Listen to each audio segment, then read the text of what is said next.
The CEO boss took off his tie and placed it around her shoulders. Before we get into the story, comment below where in the world you are watching from today, and if you like this story, don't forget to subscribe.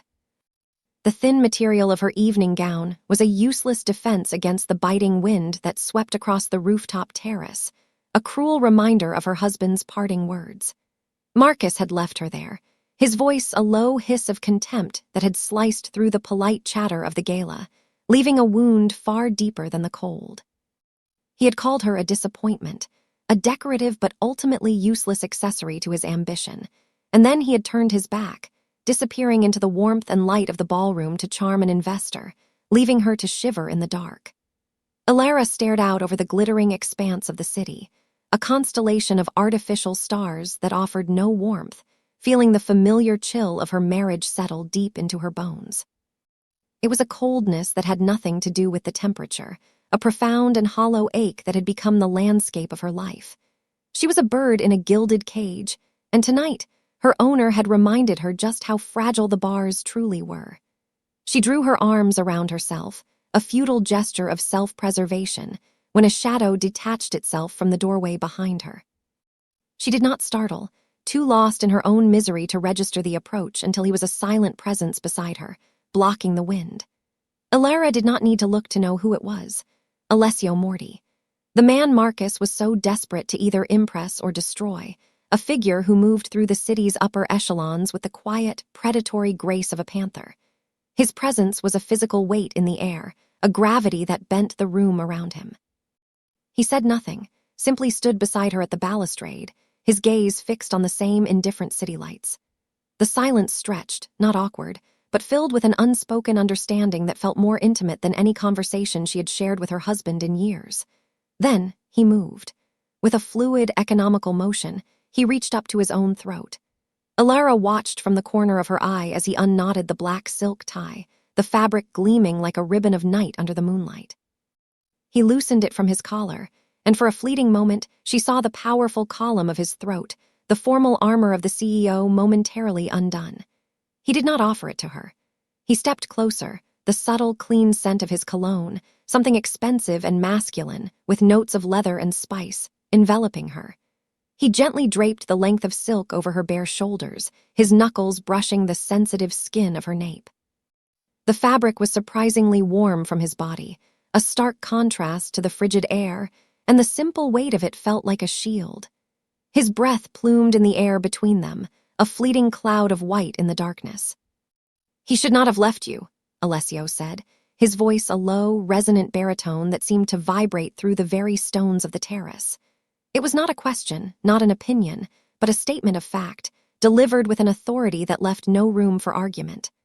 Alara could only nod, her throat tight with a sudden, overwhelming surge of emotion she could not name. It was gratitude, but it was more than that. It was the shock of being seen, truly seen, not as Marcus Thorne's wife, but as a woman left shivering in the cold. She clutched the ends of the tie, the smooth silk a tangible anchor in the swirling vortex of her humiliation and despair. It was the kindest gesture she had received in years, and it came from a man her husband considered his sworn enemy. The irony was a bitter pill, but the warmth of the silk was a balm she hadn't realized she so desperately needed. She finally found her voice, a whisper carried away by the wind. "Thank you."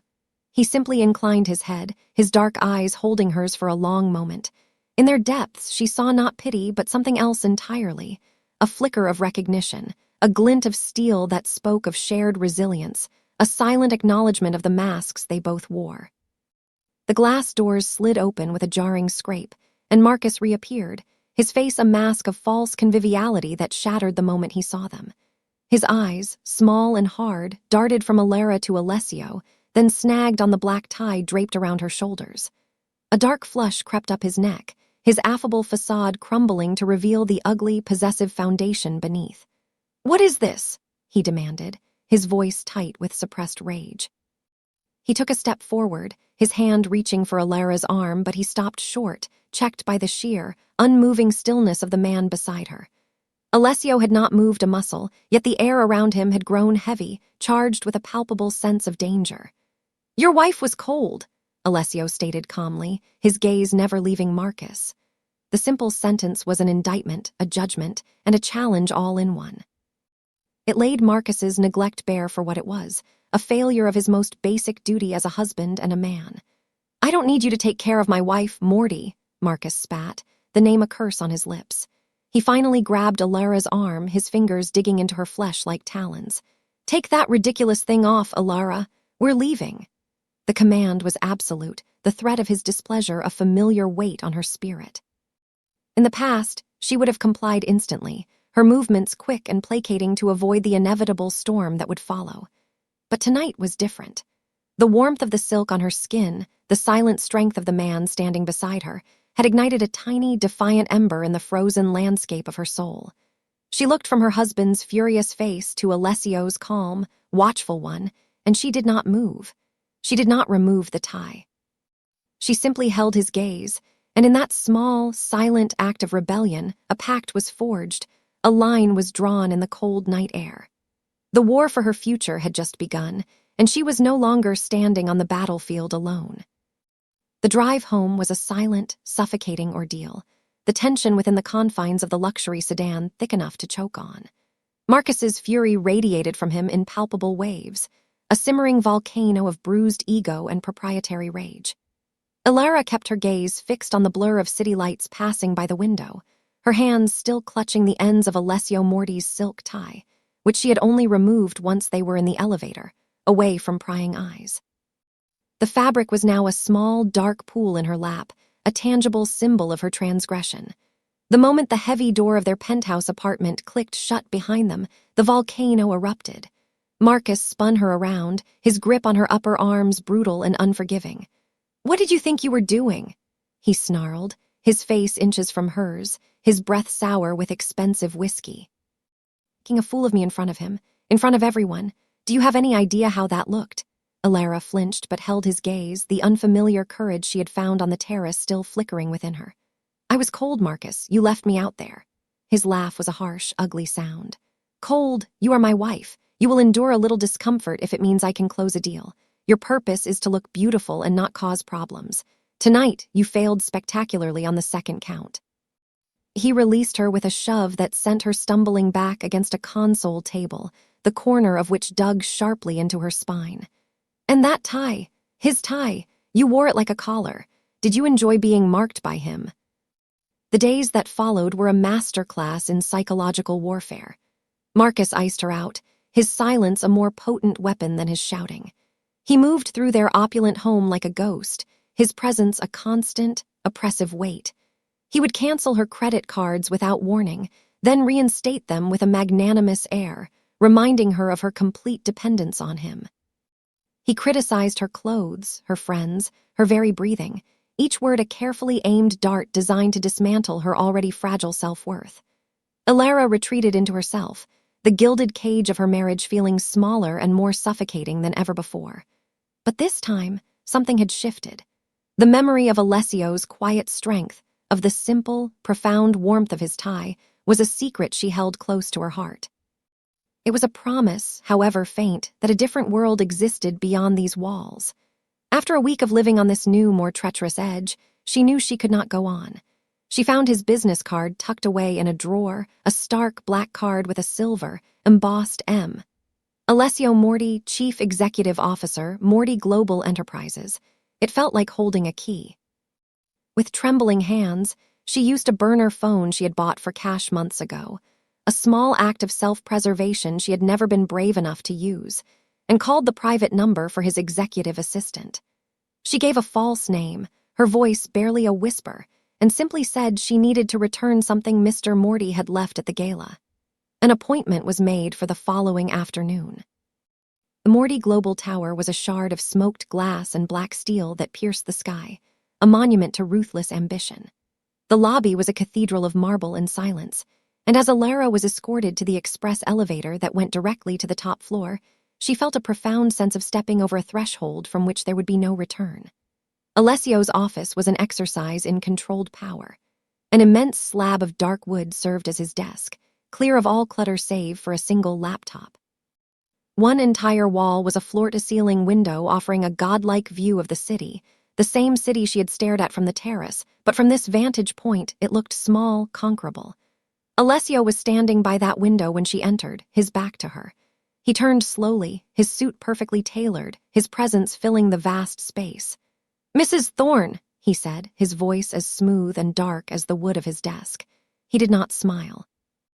His eyes, intense and analytical, swept over her, taking in her simple dress, the tension in her shoulders, the silk tie clutched in her hand. "You came to return my property."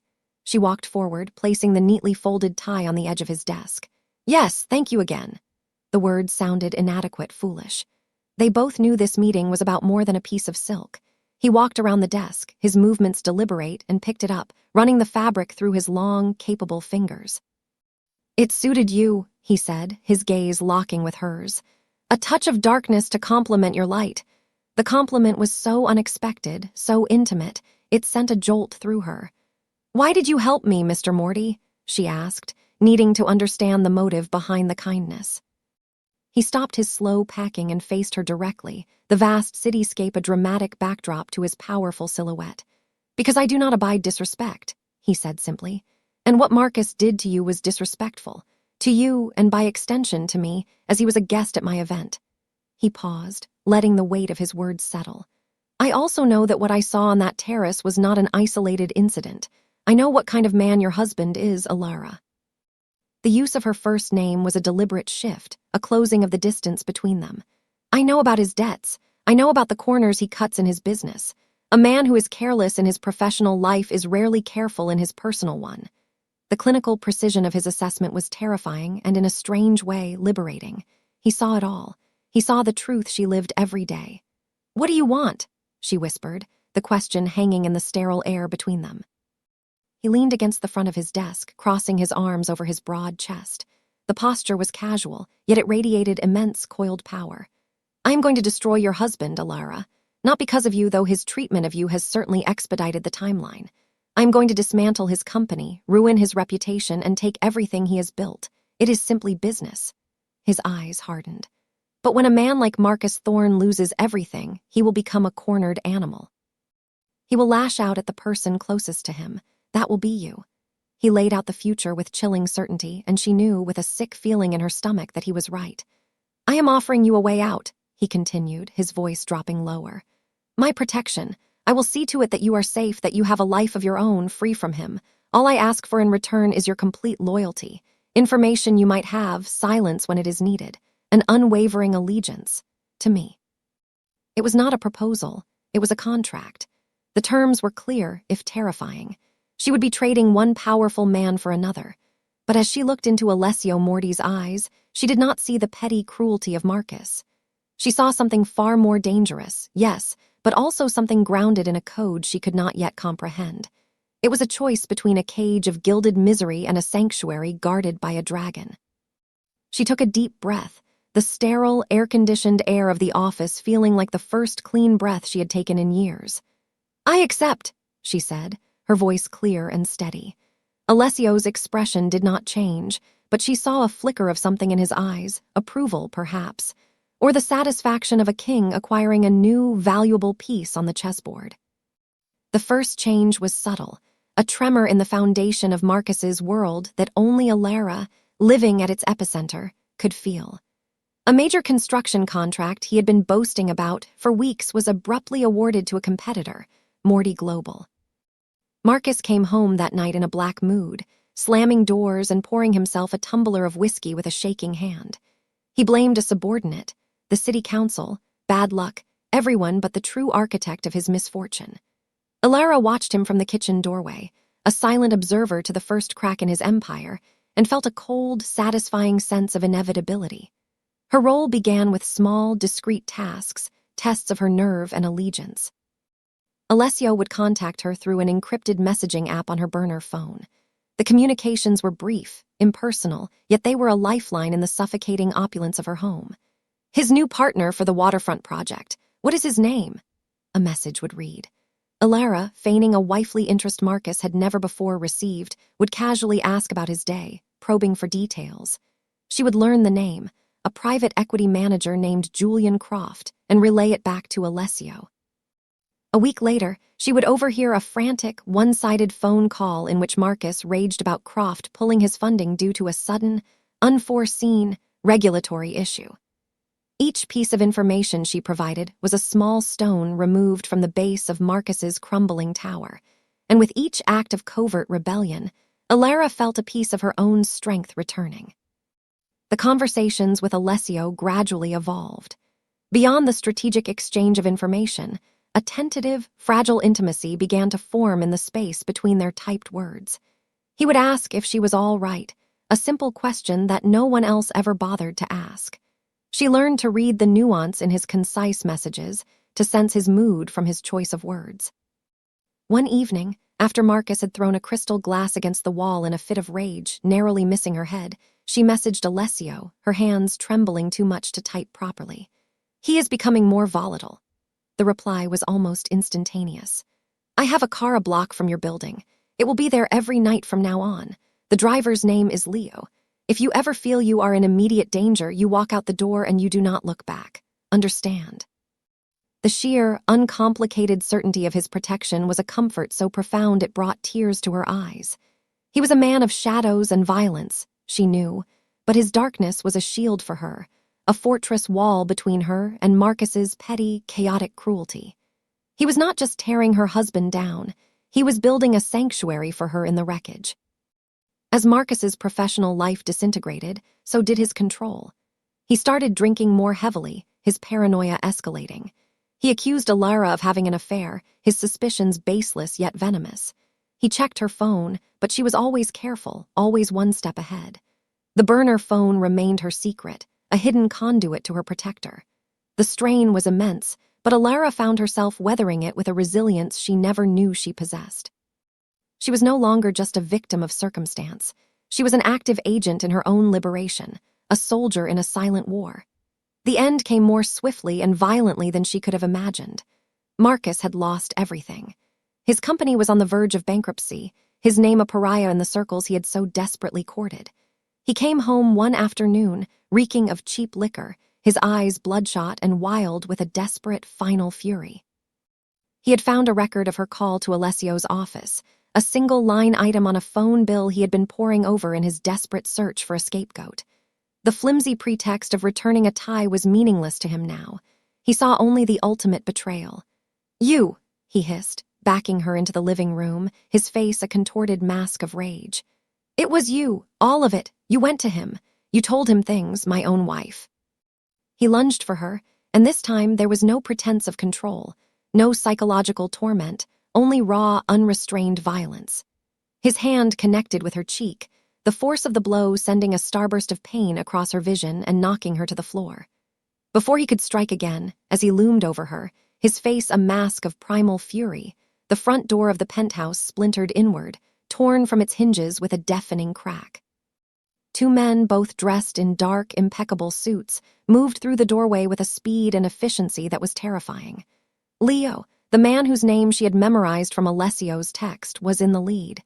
He did not hesitate. He moved past Marcus as if he were a piece of furniture, his focus entirely on Alara.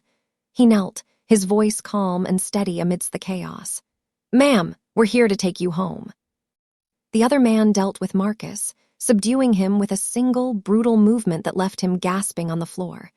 Leo helped Alara to her feet, his touch firm but gentle, and guided her out of the apartment, out of the life that had been her prison. As she crossed the shattered threshold, she did not look back. She was walking out of the wreckage and into the arms of the man who had orchestrated its destruction for her sake. The gilded cage was broken, its bars twisted and useless, and she was finally, terrifyingly free. The property where Leo took her was not a penthouse, but a sprawling, modern house nestled in a secluded, wooded estate miles outside the city. It was a fortress of glass and dark stone, surrounded by ancient trees and a state-of-the-art security system that was both invisible and absolute. This was her new cage, Alara thought, but the bars were different here. They were not meant to keep her in, but to keep the world out. Alessio was waiting for her in the vast, open-plan living room. A fire blazed in a minimalist hearth, casting flickering shadows on the polished concrete floors and expensive, understated furniture. He stood as she entered, his eyes immediately finding the blooming bruise on her cheek. A muscle tightened in his jaw, and for a fleeting second, she saw an expression of such cold, lethal fury that it made her breath catch. It was an emotion far more terrifying than Marcus's hot, uncontrolled rage, because it was focused, disciplined, and utterly deadly. He crossed the room in 3 long strides, stopping just before her. He did not touch her, but his proximity was a physical force, a magnetic pull. His gaze dropped to her face, his voice low and laced with a gravelly anger that was directed not at her, but at the man who had hurt her. "He will never touch you again," he vowed. It was not a comfort. It was a sentence of death, delivered with the quiet finality of a god. In the days that followed, Alara began to adjust to the strange rhythm of her new life. She was a guest in a home that was clearly Alessio's personal sanctuary, a place far removed from the sterile corporate world of his downtown tower. It was here that she began to see the other side of him. She saw him not as the CEO or the distant protector, but as the man. He would return late in the evening, shedding the armor of his suit for soft, dark sweaters and trousers, the tension of the day slowly bleeding out of him as he entered the quiet of his home. They would eat dinner together, sometimes in comfortable silence, other times talking late into the night. He listened to her, truly listened, with an intensity that made her feel as if she were the only person in the world. He drew out the story of her life before Marcus, of her hopes and dreams that had been systematically dismantled and packed away. In return, he offered her carefully chosen pieces of himself. He spoke of his childhood, of the immense weight of the family name he carried, of the code of loyalty and honor that had been instilled in him since birth. He never used the word mafia, but she understood. The Morty family was more than a global enterprise. It was a dynasty, an organization bound by blood and tradition, and he was its king. Their physical intimacy began not with a firestorm of passion, but with a quiet, hesitant touch. He was tending to the bruise on her cheek a few nights after her arrival, his fingers incredibly gentle as he applied a soothing cream. His thumb brushed her lower lip, and the air between them crackled, the unspoken tension that had simmered for weeks finally rising to the surface. She leaned into his touch, a silent invitation, and his eyes darkened with an emotion she could not yet name. He lowered his head and kissed her, a slow, searching kiss that was not about possession or lust, but about a profound and desperate connection. It was a kiss that sealed their pact, transforming it from a contract of protection into a bond of the heart. From that moment, the house was no longer just a sanctuary, it became their world. Their passion, when it was finally unleashed, was as intense and all-consuming as every other part of their relationship. In his arms, Alara felt not just desired, but cherished.